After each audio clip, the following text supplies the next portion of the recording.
Since Square Enix and Crystal Dynamics are absolutely loving and kind to not release the game on the PC until 2016, and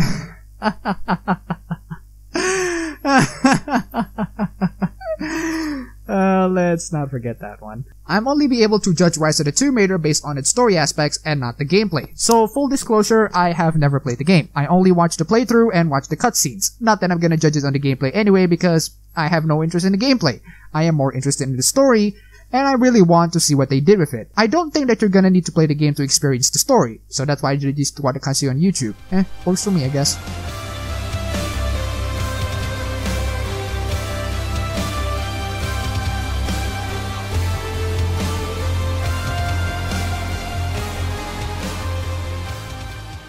Like I said on my Tomb Raider 2013 review, I enjoyed the hell out of the gameplay of Tomb Raider 2013, but not exactly enjoying the story aspects. I freaking hate how this game is being advertised as the origin story of Lara Croft, even though Lara spends the entire time being a blank sheet of paper and a walking exposition dump. Actually, I take that back. She's an exposition dump, being brutally tortured by nature, and has escaped and cheated death more so than the entire cast of the Final Destination series. Poor Lara Croft. I really wish that she can become an action hero just like last time, so that she can smear that boredom off of her face, but as Game Theory pointed out, the tropes of your typical overpowered action heroes are just a day in the past. Times have grown up. Now we're adoring more on heroes with more human characteristics, and not just a god among men who can shoot people without even worrying of getting hit. There are a lot of stuff that are darkened from the past counterparts and make quite the success.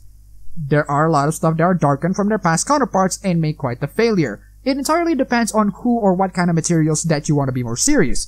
I'm still waiting for a proper, mature, dark Teen Titans anime with anime intro songs, Naruto-style animations, and the kind of tone you expect from Attack on Titan. I kind of got that with Young Justice, but they cancelled that one, so screw you, DC. And yes, I am open for a more mature Tomb Raider, and therefore a more mature Lara Croft. In fact, Tomb Raider 2013 is one of my most anticipated games back in that year. You can feel the disappointment out of my voice. Now we have Rise of the Tomb Raider. Crystal Dynamics, you failed your chance of writing a dark and mature origin story about Lara Croft in the first game, so I am expecting you to make a proper origin story in this one, if a story at all. So what's the game's story about? Well, the story is about Lara's father finding a great discovery of a treasure that is the secret of immortality. Lara's father, Lord Croft, is actually an inch closer to finding it, but he has been completely chastised by the evil that is left-wing publication. So Lara's father committed suicide because of that. Or probably something even more ostracizing. I'm just glad that nobody commits suicide for this. Lara continues her life to the point where she actually becomes her father herself, and actually finds out that her father is right all along, and also received the proper left-wing publication treatment that she clearly deserves. I must be the luckiest girl in the world. In order to fix her father's good name and to convince the evil left publication that she is right all along, no pun intended, she needs to find a treasure that is the divine source, some form of artifact that will grant eternal life because, you know, immortality is only going to be used by good peoples. This review is going to be great because it turns out Crystal Dynamics does listen. On the get-go, this sounds like the plot of National Treasure. Which I really don't mind. I'll explain how this is much better than the unfocused mess that was Tomb Raider 2013. Let's start with the negatives. The game does have the 2013 vibe in the first few hours of the game, which is easily the part that I'm really not liking. Everything that I hate from 2013 is in there and is blasted with things that I just don't like.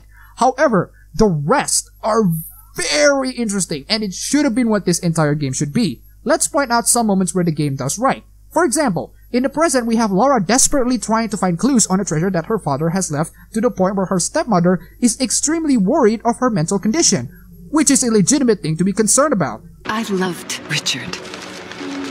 I would have married him if he'd asked. But he was a broken man. I don't want to see you end up like him. But Anna, he was right. It was everyone else who was wrong. The tomb's in Syria. Syria? Oh God, Laura, no. This is madness. Get your life sorted. Go home to the manor. You know I can't go back there. But this obsession ruined your father. And then a few moments later, we have a flashback to a very young Lara Croft. Lara, refusing to use the door again, I see? But it's faster this way, Dad. Come here, you little monkey. Are you going on another adventure?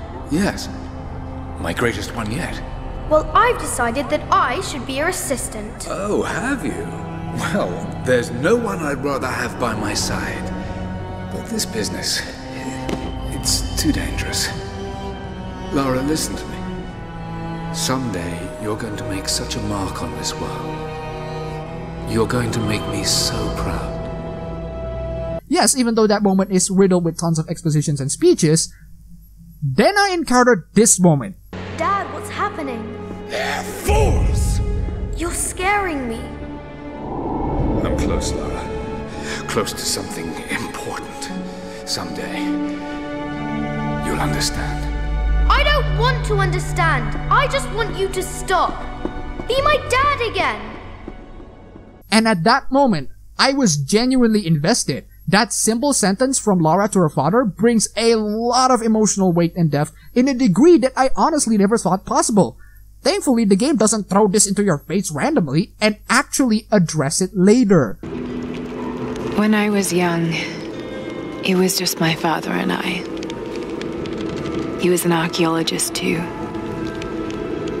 In his last years, he was obsessed with myths about immortality.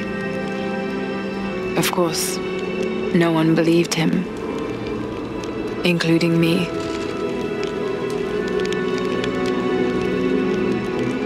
Our last conversation was a fight.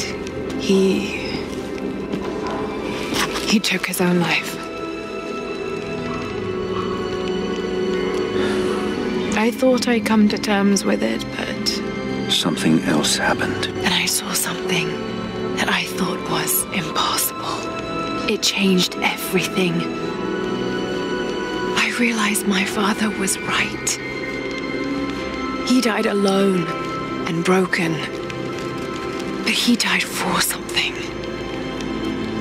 This is from the next few hours of the game, and it shows Lara being a human being. What I don't like about the first game, and I'm sorry that I didn't actually address it in the last review, is that her goal of survival and treasure hunting is kinda conflicted and out of focus. But in this game, her goal is all about treasure hunting. The reason why she does treasure hunting is a lot more believable here. The first game is like, yeah, Lara wants to find an ancient civilization in Middle Japan's Bermuda Triangle or something, I don't know. This one takes it a lot more seriously, and it makes her a lot more relatable than the previous game. Lara Croft can be quite a badass too. For example, God willing.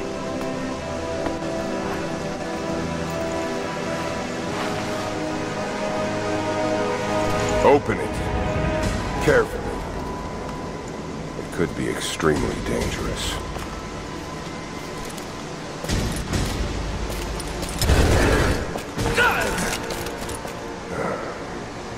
Who the hell are you?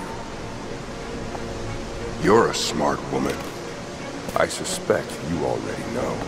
Trinity. Where is the artifact? I don't know what you're talking about. Don't play games with me. You led us to this place. Look, it was empty when I got here. There was no body and definitely no artifact.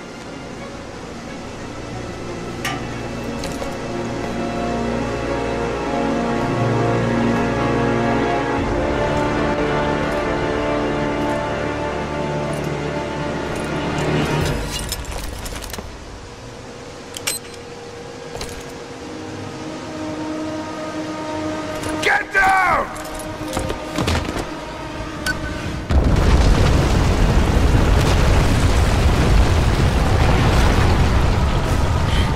it turns out that what the story needs to make Lara more relatable is to put someone that we both hate.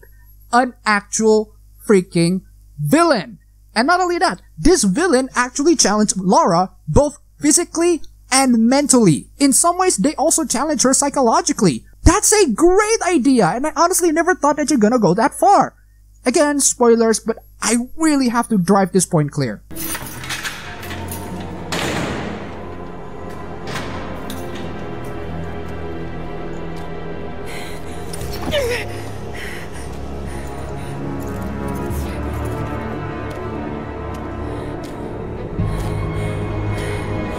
Don't touch her! Please. No.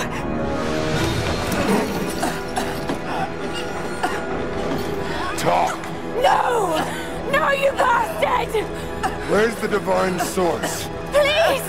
Just stop! I don't know where it is!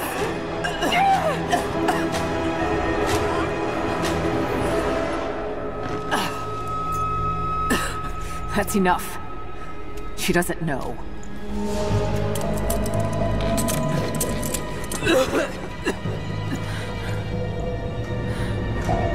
What? You... No. You're with them! I can't believe this. You can't... Oh my god. She almost said cunt. She almost said cunt. That is exactly what I want to say too. She's not an angel who does all things right. She says dirty words. That's what I want to hear. Lara, who is not always entirely good. Later on, she actually becomes a genuinely sarcastic bitch. And I love it. It's a no fucking way! Tell me, Anna, were you recruited by Trinity before or after you started screwing my father? This is perfect. This is everything that I wanted has been lost from the first game. Right now, she has an actual personality that's not all say Jesus Christ or even a walking history book.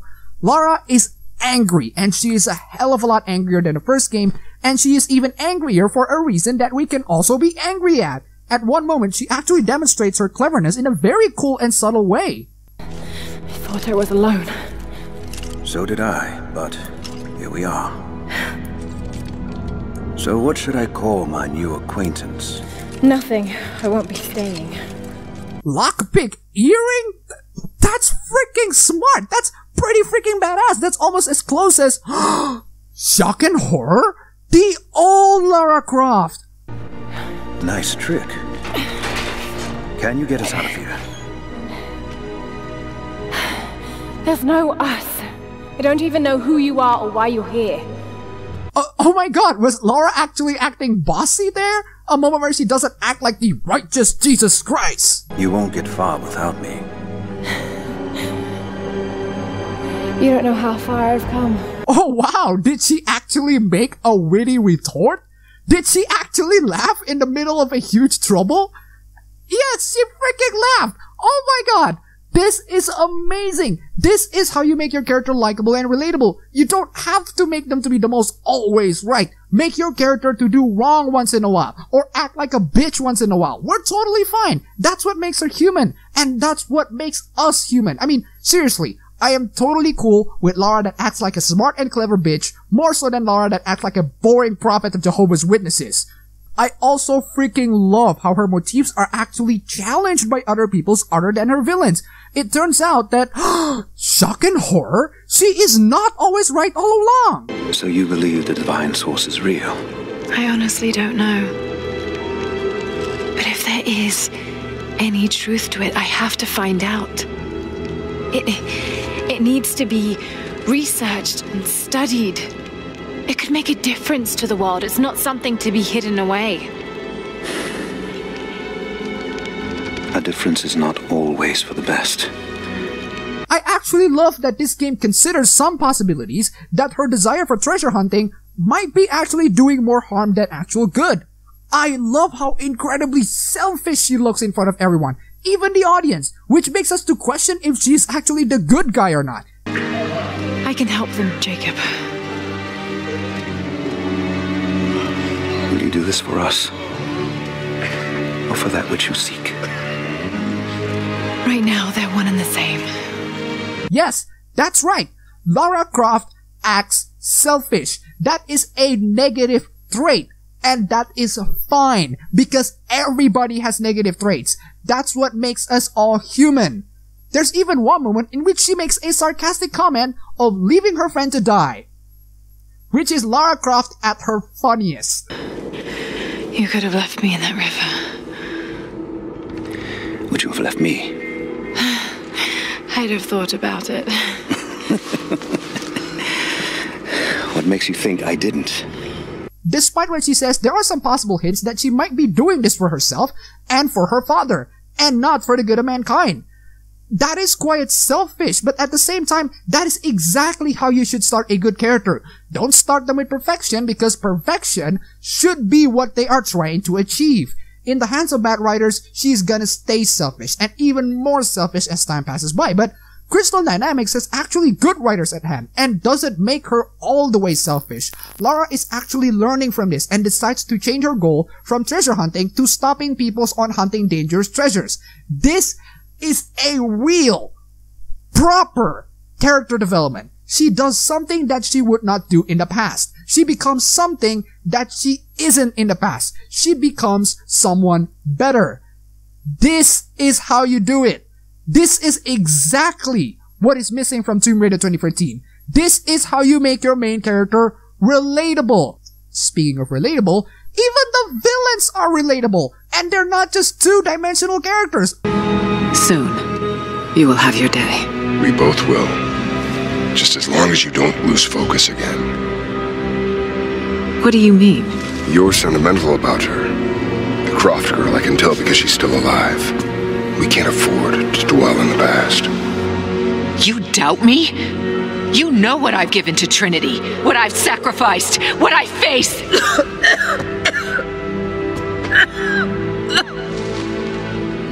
I'm fine. Life has not been kind to either of us, but I swore I'd always protect you. Now who's being sentimental? I promise you. All of this will be worth it in the end. With the divine source, you will live. But more importantly, you will live in a world cleansed of sin. Wow! Just wow! Perfect job!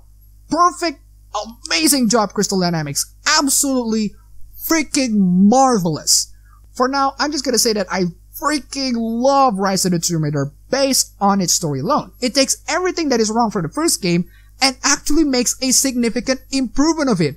The story is surprisingly amazing. Lara Croft is a lot more relatable here than it was in the previous game. The supporting characters, as usual, are also very interesting. The graphics look beautiful and it produces quite a smooth and excellent visuals for the eyes to see.